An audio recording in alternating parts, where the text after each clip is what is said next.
جیسا کے زمانے کی بات، بڑے خطرناک ڈاکوؤں کا ہی قیام تھا بستیوں کے اندر.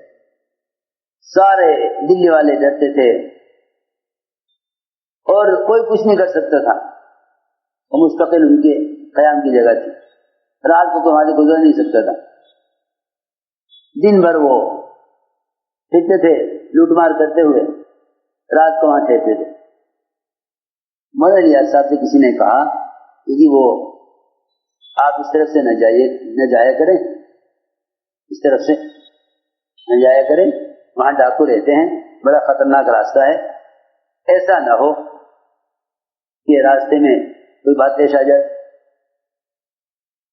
لہذا آپ یہاں سے نہ جائیں. ایک اور راستہ ہے، آپ ادھر سے جائیں، وہ راستہ مامون ہے کیونکہ وہ راستہ تنگ ہے گزرنے کا اور وہیں ڈاکو رہتے ہیں. تو حضرت نے فرمایا کہ خطرہ تو جبھی ہے نا جب ہم ان کو دعوت دینے کے ارادے سے نہ جانیں. خطرہ تو جب ہے جب ان کو دعوت دینے کے ارادے سے نہ جائیں. اگر ہم ان کو دعوت دینے کے ارادے سے جائیں پھر تو اللہ تعالیٰ ان کے دلوں کو نرم کر دیں گے. سنو حضرت کی بات. حضرت نے فرمایا کہ ہم جائیں گے تو اسی راستے سے. چنانچہ حضرت نے معمول یہ بنا لیا کہ جب جاتے یہاں سے 2 رکعت نماز پڑھیں، اللہ سے مانگیں اور اس راستے کو جائیں، اور جہاں کوٹری کے اندر وہ رہتے تھے ایک آدھ ان میں سے سامنے ہوتا تو گزرتے ہوئے السلام علیکم، رکھوں کو السلام علیکم سلام کر کے حضرت آگے بڑھ جائے. 1 بار 2 بار 3 بار جب وہاں سے گزرے ان کو سلام کریں. تو ڈاکوؤں کا سردار کہنے لگا کہ یہ کون آدمی ہے کہ لوگ تو ہمیں بری نظر سے دیکھتے ہیں اور یہ آدمی ہمیں روزانہ گزرتے ہوئے سلام کرتا ہے. سلام علیکم. تو سردار یہاں آیا حضرت کے پاس کہ آپ کیا چاہتے ہیں؟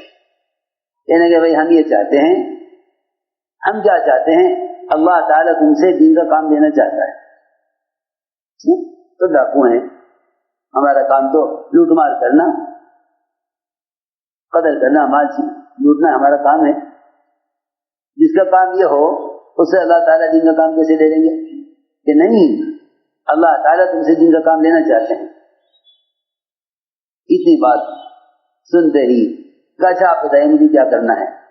کہنے کہ بس تمہیں کرنا کیا ہے، تم جا کے لوگوں سے یہ کہو کہ اے لوگوں اللہ پر ایمان لے آؤ. نہیں، آج کہنے کا مقصد یہ تھا کہ داعی کے دل میں بڑی وسعت ہونی چاہیے. کسی بھی انسان کو یہ سمجھ کر نہ چھوڑ دو کہ یہ بات نہیں سنے گا. قلوب اللہ کے ہاتھ میں ہے.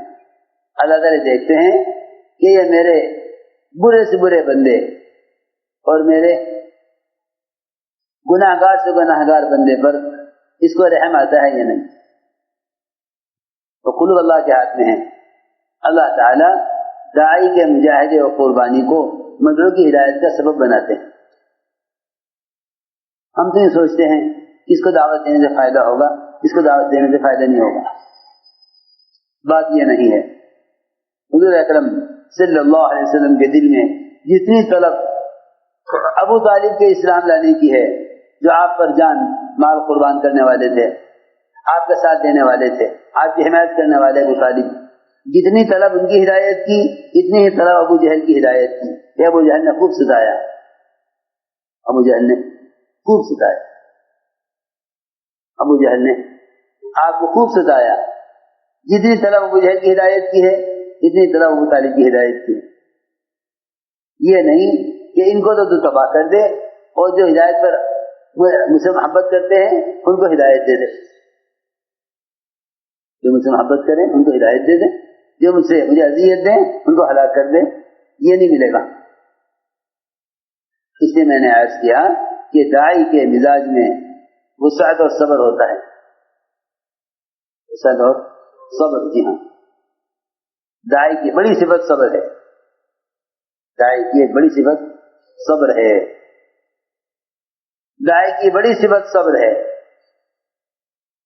کہ داعی کی بڑی صفت صبر ہے، بلکہ صبر تو علامات نبوت میں سے ہیں۔